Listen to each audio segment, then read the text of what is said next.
watch the bond market probably more than anything else. And worldwide bond market, the UK gilt market just went up through its highs, which is a big deal. And then, of course, I also watch the stock market and the price of Bitcoin, the price of gold. I mean, I think it's interesting, notable, and positive that Bitcoin is the best performing asset year to date this year. That tells you something. And, I basically watch the markets, and then I watch the news and the news flow. Obviously Silicon Valley Bank and all the other banks failing was a huge deal. I'm kind of surprised that they were able to stuff it back into the can, and BTFP. I thought it would have had wider repercussions. I mean, I think all those repercussions are coming, but they managed to delay them. The BTFP and other things, they kind of put it back into the can for now. We don't know exactly the timing of it. There is a lot of liquidity flowing around, and some of the numbers are fake, by the way. I think things are a little worse than they're painting it, but obviously they try to paint it in a favorable light. What do you say is fake? I think there's more unemployment than people realize. I think they take people out of the workforce. If you give up, if you're discouraged and give up working your job, you become not part of the eligible workforce where you would work a job if you could find a decent job. And so they say unemployment is quite low, and certainly in some areas it is, and certainly some occupations it's tight, but I don't think it's as low as they say. And I think people are hurting much more than the numbers would suggest in the employment world. I also think the inflation numbers are somewhat fake. I mean, and they always have been, so that's nothing new. So what to expect next? To me, this kind of reminds me very much, and I was aware and investing and participating in the 2007-2008 period where we saw cracks in the system, rivets popping. The summer of 2007, the first two CDS funds blew up. They were Bear Stearns funds. I remember sitting on the beach with some friends. We said, okay, here we go, housing bubble over. And I thought right then and there it was going to end. Of course, it didn't. I was short Bear Stearns in March of 2028. Bear Stearns failed. JP Morgan bought it for $2, subsequently revised to 10. And I thought, okay, this is it. It's all over right here and now. So that's March of 2008. And the GFC happened in September, October, November of 2008. So, to me, Silicon Valley Bank probably kind of lines up with, and there was a tightening cycle going on at the same time, very similar. They had rapidly raised rates to try and contain what they knew was a housing bubble. And so to me, Silicon Valley Bank is kind of maybe the Bear Stearns event. And I don't see how we make it a year without a really big dislocation in the credit market. I just don't see how we get there. My partner thinks maybe it's a year and a half. It could be. I mean, they are good at kicking the can. I'll give them that. But, it could also be 3 months. It could happen tomorrow. We did see, 3 big banks fail, and Credit Suisse, was forced into a merger. So there's a lot of trouble there. And also there's a signal here. I mean, this skip a meeting, and that was interesting, right? I mean, they kind of, well, why would you skip a meeting? Well, maybe we're kind of a little worried that some of this stuff's starting to go the wrong way. I mean, look, we're getting closer to the terminal rate. We've got to be getting closer to the terminal rate, and the interest costs are biting everywhere. And the chart I like to point to, and we've all seen it, it's easy to find on Google, is just, U.S. federal interest rate debt, and the run rate. And it's just it's almost parabolic. It's, approaching 900 trillion, probably going to be over 900 billion, going to be over $1 trillion soon. So that cannot continue. They cannot continue to raise rates without bankrupting the federal government. So what will a severe recession in your mind look like? What does that exactly mean? How long could it last, and what will their response be? It's all great questions. I don't know the exact answer, but if you compare it to, if you consider that this everything bubble is at least the same size, if not larger, in my opinion, than the 2008 and the 2000 bubbles. The 2000 bubble was very much restricted to the tech sector, although the U.S. stock market went down 50% when the 2000 bubble burst. When the 2008 bubble burst, the stock market went down 50%. The NASDAQ went down 80%. And so, and unemployment went up massively in both of those cases, and government tax receipts went down massively while transfer payments went up massively. And that's the thing that's not really being baked in. We're running a big deficit, as you mentioned, 2.2 trillion annualized rate right now. This is with a quote unquote semi-healthy economy. So, I mean, let's assume that these interest rates continue to bite, the housing market slows down, the automobile market slows down, the travel business slows down, everything slows down. And what I think will then happen is the stock market's going to roll over. And I've been watching the stock market very carefully, and it's running on a lot of hopium and the free money and the belief that we are returning to the deflationary 40-year period we have. And investors always make this mistake. They tend to look in the rearview mirror and think that that's the condition that will go, when you have a dislocation like we've had, they think, well, we'll go back to what was normal for 40 years. And I think that's what's holding people into stocks. I think that's what's holding people in the stocks right now. And stocks create a lot of comfort and wealth for people. And when people see their stocks going down, they're going to cut back on their spending. And so I think this recession could be pretty severe and quite deep. And all the indicators, I mean, Lynn Alden had a great chart recently that showed that we've never had, the debt the way we've had it and the interest rates the way we've had it without having a severe recession. So it's coming. When, who knows? how deep? I think pretty deep. I mean, I think, the excess in the stock market put us at rates at valuation metrics that were higher than the peak in 2000 and then the 2008 peak. And so, we went down 22% off the peak in, December 21 was the top in the stock market.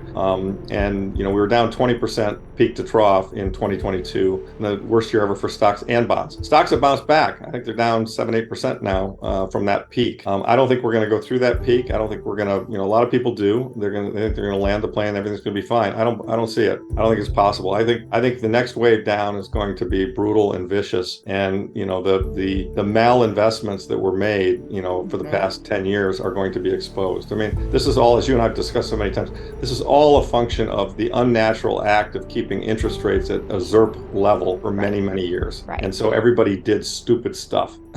Exactly. And that's, you can't correct 10 years of stupid stuff with one bad year, 2022. That's not the way it works. No. And you can't, so there's no sound base to build off of, in my opinion. So the bad times are coming, but people are whistling past the grave. Small ebook, big impact, the wealth tree, the only 4 ways that will make you financially free forever.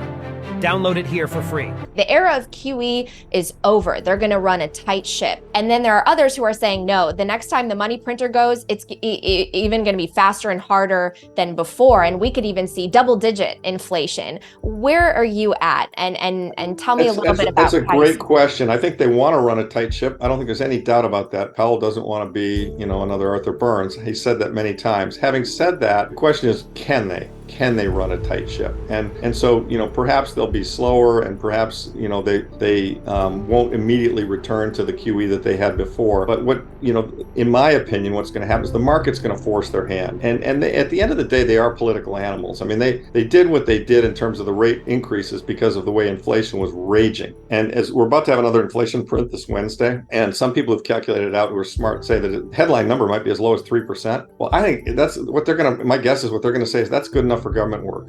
I mean, we've got, it's at 3% and it's coming down. We've got it under control. We can back off on these rate increases. And Natalie, in general, what I think will happen is people are right. The era of QE would be over absent one thing, and that is the bond market's going to break, and they're going to realize they're in a doom loop. And the one thing we do know, because we saw it in March of 2020, we saw it in 2019, we've seen it many, many times. The one thing that we do know is that when things break, they will do everything they can to keep the bond market and the financial system functioning, and that's going to happen. And it's going to be, the Fed balance sheet is going to go from 9 trillion to 25 trillion. It's going to be outrageous. So. Well, the last time we talked, last November, you said that the Fed basically has one last big print in them before it all sort of potentially collapses. Do you still feel that way? And can you elaborate on what exactly you meant? I think that's right. I mean, I think that what'll happen is the system will keep running, but there'll be massive inflation on that next big print. I mean, in my opinion, when this break is going to occur, I don't know when. It could be next week. It could be 18 months from now. That's the longest out I could possibly see it being. The mean is probably,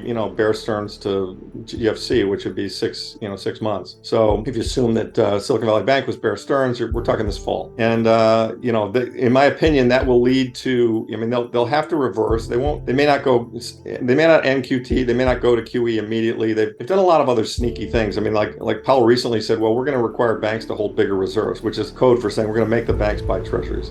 There are a lot of things they're going to do. I mean, this BTFP, that's QE in disguise, right? I mean, they're going to do all kinds of things to claim they're not printing money, not doing QE. But if they don't, the whole thing collapses. And so, my sense is they will ultimately get to the point where it is collapsing, and inflation won't be their concern anymore. I mean, there will be some serious inflation, but that won't be the big concern. They'll be thinking to themselves, oh my God, how do we prevent the Great Depression from happening? And in order to do that, they're going to return right back to the policies they had before. And at that point in time, Bitcoin's going to be through 100,000 on its way to 200. Gold will be through 3,000 on its way to 4. And people who have sound money assets are going to be very glad they have them.